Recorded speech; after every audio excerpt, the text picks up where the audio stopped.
adalah gembalaku, takkan kekurangan aku. Ia membaringkan aku di padang berumput hijau. Saudara-saudara yang terkasih di dalam Kristus, selamat pagi. Salam jumpa lagi dalam Sabda Siap Saji Minggu 16 Juni 2024, hari Minggu biasa ke-11. Marilah kita berdoa dalam nama Bapa, Putra, dan Roh Kudus. Amin. Ya Allah, Engkau telah menaburkan benih kerajaan-Mu di tengah-tengah kami. Kami mohon berilah kami kerelaan untuk ikut serta mengembangkannya dalam hidup kami sehari-hari, sehingga kehidupan kami semakin diwarnai cinta kasih, keadilan, dan damai sejahtera. Dengan pengantaran Kristus, Putra-Mu, Tuhan kami, yang bersama dengan Dikau dalam persatuan Roh Kudus, hidup dan berkuasa Allah sepanjang segala masa. Amin. Tuhan bersamamu dan bersama rohmu. Inilah Injil Yesus Kristus menurut Markus. Dimuliakanlah Tuhan.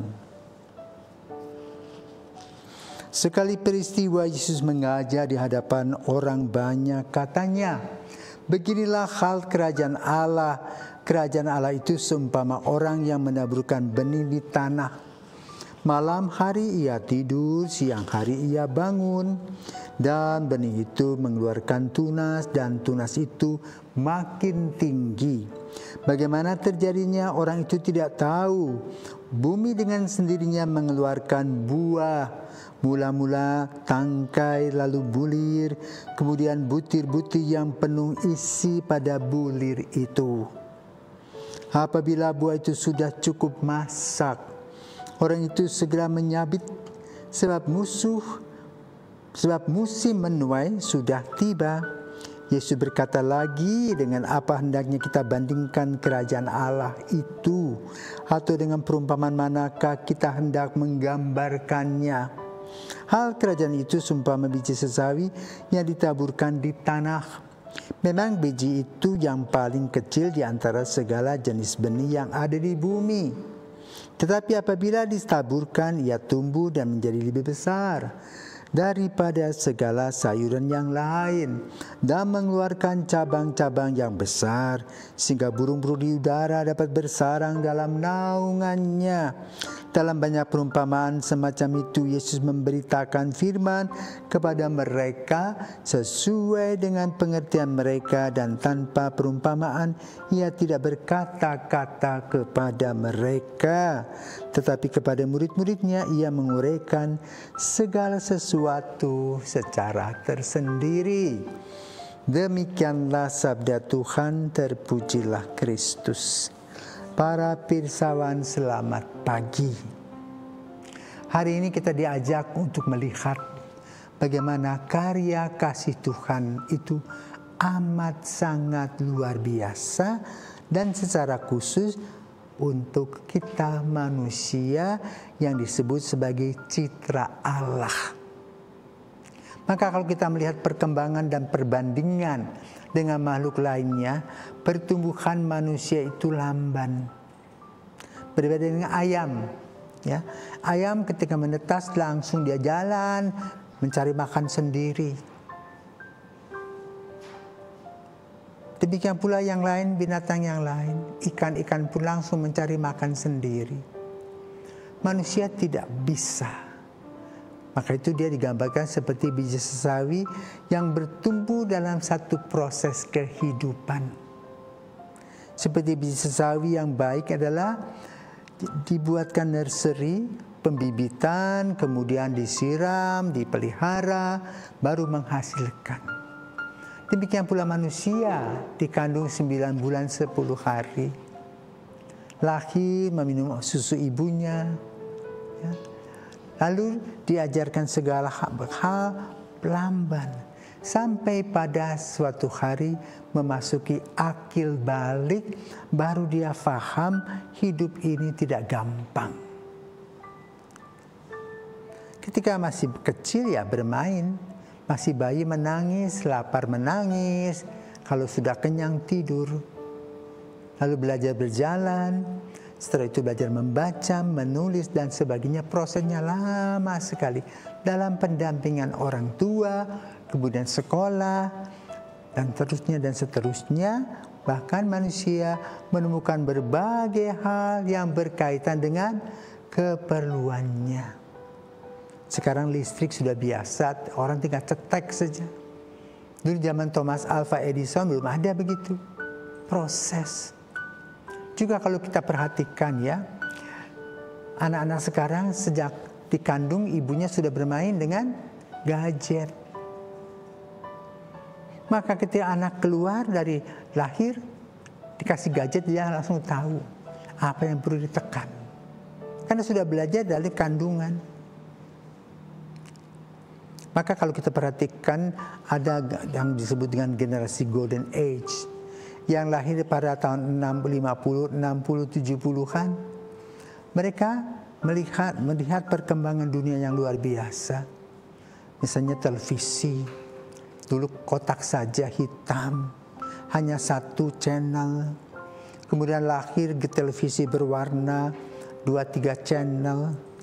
Sekarang televisi bisa digantikan dengan handphone. Orang bisa lihat kapan dan di mana saja. Dulu orang nonton film, mesti ke antri, beli tiket karcis di bioskop, di teater. Sekarang tidak perlu, tinggal tekan saja. Jadi boleh katakan handphone ini menggantikan banyak hal. Dulu kalau orang mau mengucapkan salam, membuat kartu Natal, Paskah, ramai sekali. Jadi tukang pos, jadi menunggu pos. Sekarang tidak usah, dengan WA, SMS, dengan dengan YouTube, dengan IG, dengan Twitter dan sebagainya, sudah nyambung kemana-mana. Itulah proses secara teknologis. Nah sekarang proses sebagai seorang pribadi, manusia harus juga hidup dalam lingkungan yang aman, nyaman, karena nilai-nilai itu ditanam. Ada nilai iman, nilai harapan, nilai kasih.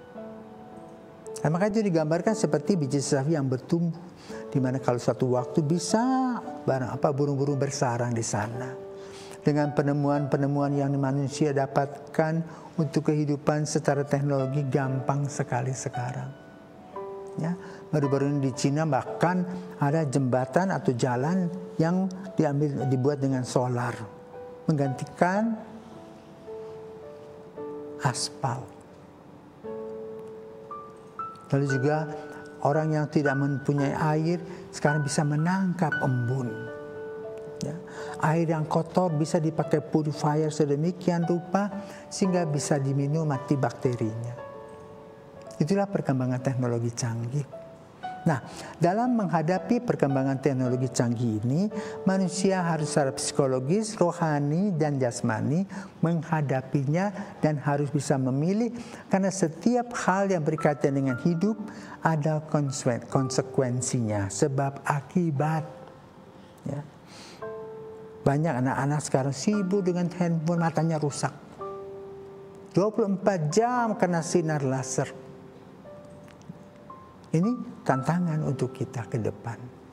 Anak-anak pada masa ini yang selalu sibuk dengan gadgetnya itu akan kena kanker mata. Dan anak-anak kecil sudah memakai kacamata tebal-tebal. Kenapa? Kena sinar. Itulah tantangan dunia.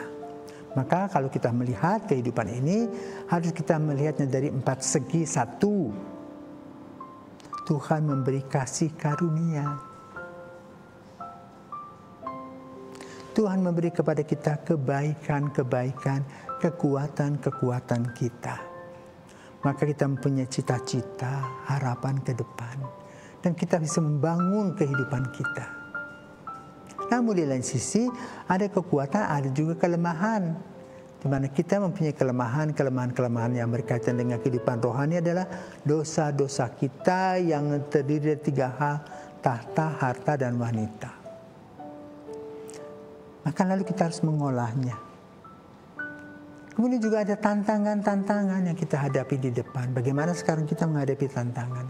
Misalnya banjir, panas terik, gempa bumi, usaha kita macet. Ada tantangan, hambatan, tetapi juga ada kesempatan, peluang yang diberikan Tuhan kepada kita. Agar kita bisa membuat keseimbangan hidup dan kita memilih yang terbaik, seperti gambarkan tadi biji sawi yang tumbuh secara normal, bisa besar, bisa mengayomi dan menaungi orang.